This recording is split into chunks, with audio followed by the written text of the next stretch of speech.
Nosotros ya hemos hablado, ahora tiene que hablar la justicia. Isto foi o único que dixo a saída dos xulgados de Vilagarcía Laureano Oubiña ao remate do xuízo que sentou no banco dos acusados a produtora Bambú, A3 Media e Netflix por Fariña. O ex-narcotraficante entende que esa serie atenta contra a súa honra, a súa imaxe e a súa intimidade.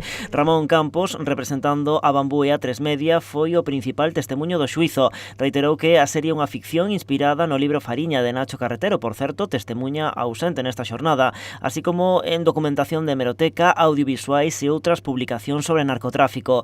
Os abogados das tres entidades denunciadas encargáronse de reiterar estes argumentos, insistindo en que en cada un dos capítulos da serie se indicaba ao espectador que estaba a ver unha peza de ficción que partía duns feitos reais. Alegouse tamén que, ao tratarse de feitos históricos, non precisaban do permiso do Oubiña para empregar o seu nome. Engadiron ademais que el soubo aproveitarse do éxito da serie coa publicación de libros ou a venda de merchandising. Sobre as escenas que molestaron ao Cambadés, indicaron que en ningún momento se dixera na serie que traficase con cocaína. Explicaron que a única caixa con cocaína que apareceu nunha das escenas era de Sito Miñanco, enganando a Oubiña, facéndolle creer que era tabaco.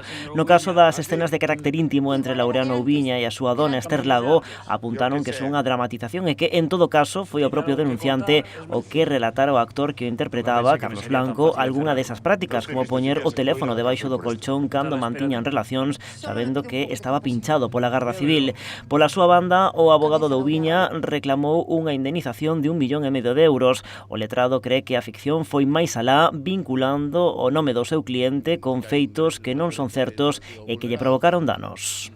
No es menos cierto que sí, que Laureano tiene una actividad pública, que Laureano va a entrevistas con los medios y cuenta su verdad, pero tampoco eso da derecho, o porque ha tenido un histórico penal muy grande, a que se vulnere sus derechos fundamentales.